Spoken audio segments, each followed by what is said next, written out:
Bonjour à toutes et à tous. Quel bonheur de vous retrouver aujourd'hui. Bienvenue chez vous, bienvenue sur Parlons Clair. Bonjour tout le monde, je suis vraiment content d'être là avec vous. C'est toujours un moment spécial, n'est-ce pas? Juste nous et vous. Une petite pause dans la journée. Bonjour Paul, comment tu te sens aujourd'hui? Aujourd'hui, je me sens calme, vraiment calme. J'ai pris un café ce matin, j'ai regardé le ciel et je me sens prêt à discuter. Et toi, Rose, tu as de l'énergie? Oh oui, j'ai beaucoup d'énergie, mais une énergie douce, tu vois. Je suis heureuse de parler de notre sujet du jour. C'est un sujet qui vient du cœur. Ah, j'aime quand ça vient du cœur. C'est souvent les conversations les plus importantes. Exactement. Mais avant de commencer, Paul, est-ce qu'on invite nos amis à rejoindre la famille? Bien sûr. Si vous aimez cette ambiance, si vous aimez apprendre le français calmement, prenez une petite seconde, juste une. Cliquez sur s'abonner à la chaîne Parlons Clair. C'est un petit geste pour vous, mais un grand cadeau pour nous. Et si vous aimez ce moment, laissez un petit j'aime. Ça nous fait toujours sourire. Merci beaucoup. Vraiment.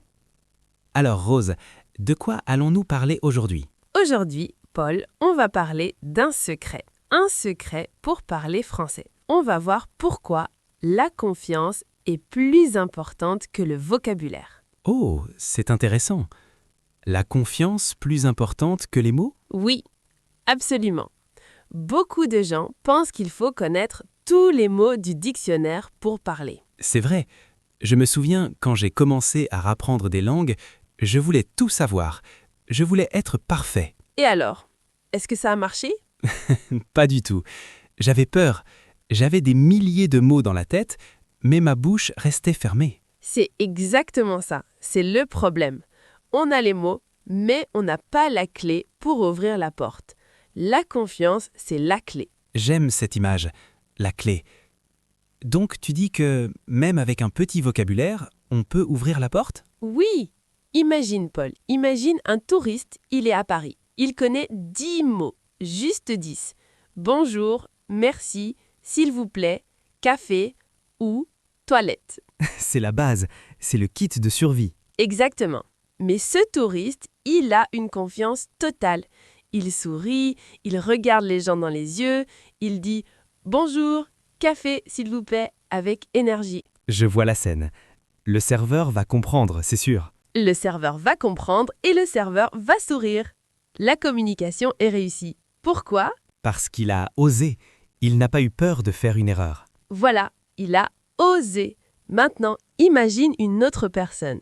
Elle connaît 1000 mots. Elle connaît la grammaire parfaite, le subjonctif, le conditionnel. Oh là là, un expert! Peut-être. Mais cette personne a peur. Elle entre dans le café, elle tremble, elle regarde ses chaussures, elle pense « Est-ce que je dois dire « je voudrais » ou « je veux » Est-ce que c'est masculin ou féminin? Et pendant ce temps, elle ne dit rien? Elle ne dit rien ou elle parle tout bas. Café. Le serveur ne l'entend pas. C'est triste. C'est vraiment dommage. Elle a le trésor, mais elle le garde caché. C'est ça. Le vocabulaire, c'est l'outil. Mais la confiance, c'est la main qui tient l'outil. Sans la main, l'outil ne sert à rien. C'est très vrai. Mais Rose, c'est difficile, non? C'est difficile d'avoir confiance quand on sait qu'on n'est pas parfait. C'est très difficile. C'est normal d'avoir peur. La peur est naturelle. On a peur du jugement. On a peur que l'autre personne pense « Oh, il parle mal français ». Oui, mais Paul, dis-moi la vérité. Quand tu entends quelqu'un parler ta langue avec un accent ou avec des petites fautes, qu'est-ce que tu penses? Honnêtement, je trouve ça courageux. Je trouve ça charmant même. Je vois quelqu'un qui fait un effort pour venir vers moi. Tu ne te moques pas? Jamais. Au contraire, j'ai envie d'aider. Si la personne cherche un mot, j'essaie de deviner. On joue ensemble. On joue ensemble. J'adore ça. La conversation, c'est un jeu. Ce n'est pas un examen. C'est important de le répéter. Ce n'est pas un examen. Personne ne vous donne une note à la fin de la conversation. Imagine, tu achètes du pain et le boulanger dit « Votre grammaire est mauvaise. 4 sur 20. Pas de baguette pour vous. » Ce serait terrible. Mais heureusement, la vie ne fonctionne pas comme ça. Le but, c'est le message. Le message, transmettre une idée, transmettre une émotion. Si je te dis « moi, faim, manger, pizza », tu comprends. Je comprends parfaitement. Et je commande la pizza tout de suite. Voilà, la grammaire est catastrophique, il n'y a pas de verbe conjugué, mais le message est clair. Et si je le dis avec le sourire, on passe un bon moment. Donc, pour nos auditeurs, le conseil, c'est d'accepter l'imperfection? Oui, il faut embrasser l'imperfection. L'imperfection est humaine. Si vous attendez d'être parfait pour parler, vous ne parlerez jamais. Jamais. C'est un piège. Le piège de la perfection. Tu sais, Paul, j'ai une amie, elle apprend l'espagnol. Elle fait beaucoup d'erreurs, vraiment beaucoup. Elle mélange le masculin et le féminin tout le temps. Et ça la bloque? Pas du tout. Elle parle, elle parle, elle parle. Elle rit de ses erreurs. Et tu sais quoi? Quoi? Tout le monde adore parler avec elle. Elle se fait des amis partout. Elle progresse très vite. Parce qu'elle pratique. Oui, la confiance permet la pratique et la pratique permet le progrès. C'est un cercle vertueux. C'est logique. Si j'ai peur, je ne parle pas. Si je ne parle pas, je ne m'entraîne pas. Si je ne m'entraîne pas, je ne m'améliore pas. Exactement, c'est mathématique. Plus tu oses, plus tu apprends. Mais Rose, comment on fait, concrètement? Si je suis timide, si mon cœur bat très vite quand je dois parler français, comment je trouve cette confiance? C'est une très bonne question. On ne peut pas acheter de confiance au supermarché. Ça serait pratique. 1 kilo de confiance, s'il vous plaît? Avec un peu de courage en supplément. Non, ça se construit, petit à petit. Oui, mon premier conseil, c'est de changer d'objectif. Changer d'objectif? Comment ça? Souvent, l'objectif des étudiants est « je ne veux pas faire d'erreur Oui, c'est souvent ça. On veut être correct. ». C'est un objectif négatif, c'est un objectif de peur. Il faut changer ça. Le nouvel objectif doit être « je veux me connecter ». Se connecter. Créer un lien. Oui, quand tu parles, regarde la personne, souris, écoute, essaye de comprendre l'autre. Ne pense pas à toi, ne pense pas à ta grammaire, pense à l'autre. C'est beau, ça déplace l'attention. On ne regarde plus sa propre performance, on regarde l'humain en face. C'est ça, quand tu te concentres sur l'autre, ta peur diminue parce que tu es dans le partage. Et j'imagine que commencer petit, ça aide aussi. Absolument. Ne commence pas par un discours philosophique de 2 heures. Oui, évitons la philosophie le premier jour. Commence par des phrases courtes, des phrases simples. C'est pour ça que j'ai dit au début phrases courtes. Comme nous faisons maintenant. Oui, sujet, verbe, complément, point, respire. Ça laisse le temps de réfléchir. Ça laisse le temps de trouver le mot suivant. Et si tu ne trouves pas le mot, ce n'est pas grave. Qu'est-ce qu'on fait si on ne trouve pas le mot? C'est ma grande peur, le trou de mémoire, le vide. Ça arrive à tout le monde, même dans notre langue maternelle. Parfois, j'oublie un mot en français. C'est vrai, moi aussi.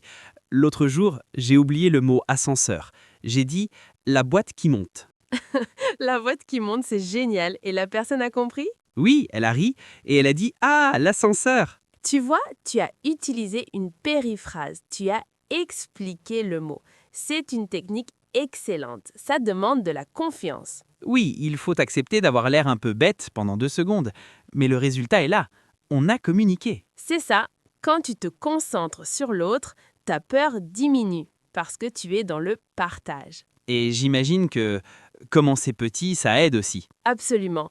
Ne commence pas par un discours philosophique de 2 heures. Oui, évitons la philosophie le premier jour. Commence par des phrases courtes, des phrases simples. C'est pour ça que j'ai dit au début phrases courtes. Comme nous faisons maintenant. Oui, sujet, verbe, complément, point, respire. Ça laisse le temps de réfléchir. Ça laisse le temps de trouver le mot suivant. Et si tu ne trouves pas le mot, ce n'est pas grave. Qu'est-ce qu'on fait si on ne trouve pas le mot? C'est ma grande peur, le trou de mémoire, le vide. Ça arrive à tout le monde, même dans notre langue maternelle. Parfois, j'oublie un mot en français. C'est vrai, moi aussi. L'autre jour, j'ai oublié le mot ascenseur. J'ai dit « la boîte qui monte ». La boîte qui monte, c'est génial. Et la personne a compris? Oui, elle a ri et elle a dit « ah, l'ascenseur ». Tu vois, tu as utilisé une périphrase, tu as expliqué le mot. C'est une technique excellente, ça demande de la confiance. Oui, il faut accepter d'avoir l'air un peu bête pendant 2 secondes, mais le résultat est là. On a communiqué. Et c'est créatif, la boîte qui monte, c'est poétique, Paul. Je suis un poète qui s'ignore. Donc, si vous bloquez, décrivez l'objet, utilisez vos mains, faites des gestes. Le corps parle aussi. Beaucoup. Le sourire, les yeux, les mains, c'est 50% de la conversation. Si tu as l'air ouvert et sympathique, les gens vont t'aider. C'est vrai, les gens sont souvent plus gentils qu'on ne le pense. Oui, la plupart des gens veulent que tu réussisses. Ils ne veulent pas que tu échoues. Rose, j'ai une autre question. Est-ce que le vocabulaire n'est pas important du tout? Attention, je n'ai pas dit ça. Le vocabulaire est important, bien sûr. C'est utile d'avoir des mots. C'est comme les briques d'une maison. Oui, mais la confiance, c'est le ciment. Tu peux avoir des milliers de briques, sans ciment, ta maison tombe. Réfléchis. Belle image. Et si j'ai peu de briques, mais beaucoup de ciment solide? Tu peux construire une petite maison très solide, une petite cabane confortable, et avec le temps, tu ajouteras des briques. D'accord.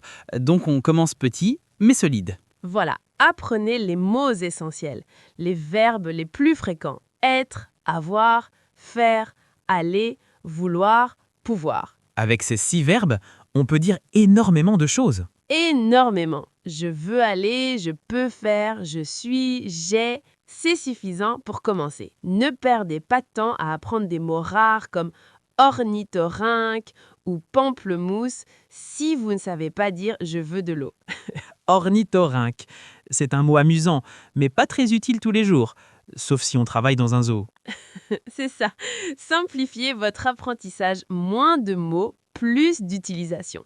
Utilisez les mots que vous connaissez encore et encore. La répétition donne confiance aussi, non? Oh oui, quand tu as utilisé une phrase 10 fois, 20 fois, elle devient automatique.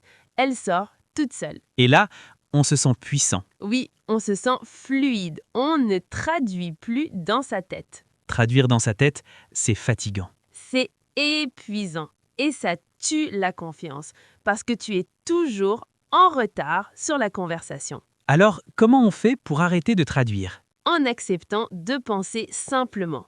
Ne cherche pas à traduire ta pensée complexe d'adulte. Reviens à une pensée simple. Tu veux dire accepter de parler comme un enfant au début? Un peu oui, ce n'est pas une honte, c'est une étape. Accepte de dire « je suis content » au lieu de chercher à dire « je suis submergé par une vague de satisfaction intense ». La première phrase est claire, la deuxième est compliquée. Et la première phrase demande de la confiance pour être dite simplement. Je suis content. C'est fort. C'est direct. Donc pour résumer un peu, la confiance vient de l'action. Agir, parler, oser. Oui, ne restez pas dans les livres sont bien, mais la vie est dehors. La vraie langue vit dans la rue, dans les cafés, sur Internet. D'ailleurs, Paul, parler sur Internet, c'est un bon début aussi. Écrire des commentaires. Ah oui, c'est moins écriant que de parler face à face.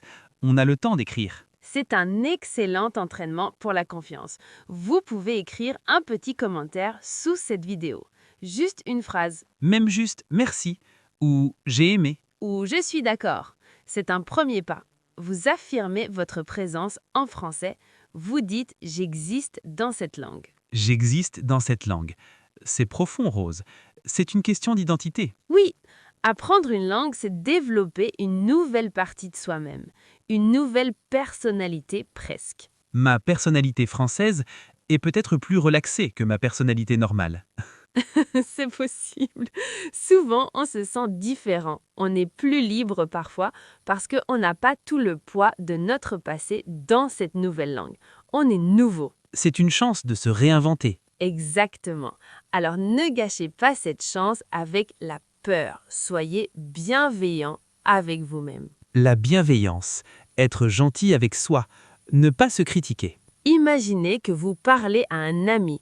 Si votre ami fait une faute de français, est-ce que vous lui criez dessus? Non, jamais. Je l'encourage. Alors pourquoi vous criez dessus à l'intérieur de votre tête? Ah, je suis nul. Ah, j'ai oublié le mot. Stop.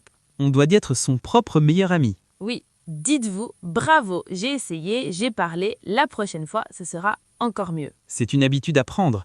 Changer le dialogue interne. Tout à fait. La confiance, c'est aussi dans la tête. C'est une décision. La décision d'être fier de ses efforts. Je me sens plus confiant juste en t'écoutant, Rose. C'est vrai? Oui, tu rends les choses simples.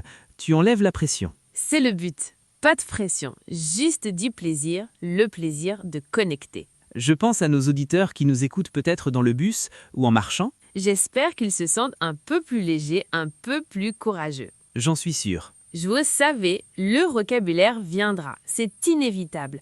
Si vous écoutez du français, si vous lisez un peu, les mots vont entrer dans votre tête. C'est naturel. Le cerveau apprend. Mais la confiance, c'est vous qui devez l'inviter. Vous devez lui ouvrir la porte. Et ne pas la laisser partir. Parfois, elle part, ce n'est pas grave, elle revient. Il faut juste continuer. La constance. Ne pas abandonner après une mauvaise journée. Oh, les mauvaises journées, on en a tous. Des jours où on a l'impression de ne plus rien savoir. Ça m'arrive encore. Des jours où je suis fatigué et les mots ne viennent pas. Et c'est OK. Demain est un autre jour. Ne jugez pas votre niveau global sur une seule conversation ratée. C'est important de se rappeler ça. Une erreur ne définit pas qui on est. Jamais. Vous êtes des apprenants courageux. Vous faites quelque chose de difficile. Apprendre une langue, c'est difficile. Soyez fiers. Soyez fiers. Rose, je crois qu'on a bien exploré le sujet. Je crois aussi, j'espère que ce message est entré dans vos cœurs, pas seulement dans vos oreilles. Que la confiance est la clé. Et que vous l'avez déjà en vous. Il suffit de l'utiliser. Merci pour cette conversation inspirante, Rose. Merci à toi, Paul, pour ta douceur et tes exemples. C'est toujours un plaisir. Le plaisir est partagé. Avant de nous quitter, chers amis, nous avons une petite mission pour vous. Une mission de confiance. Oui, une petite action simple. Écrivez un commentaire. Dites-nous simplement comment vous vous sentez. Juste un mot. Bien, motivé, calme ou une petite phrase. Ne cherchez pas dans le dictionnaire. Écrivez ce qui vient. On a hâte de vous lire. Et bien sûr, si vous voulez nous soutenir, si vous voulez plus de conversations comme celle-ci, abonnez-vous à la chaîne. Cliquez sur la cloche pour ne rien rater et partagez ce podcast avec un ami qui a besoin de confiance. Merci d'être là, merci de faire partie de la famille Parlant Clair. Prenez soin de vous. Prenez soin de vous et osez parler. À très bientôt. Au revoir.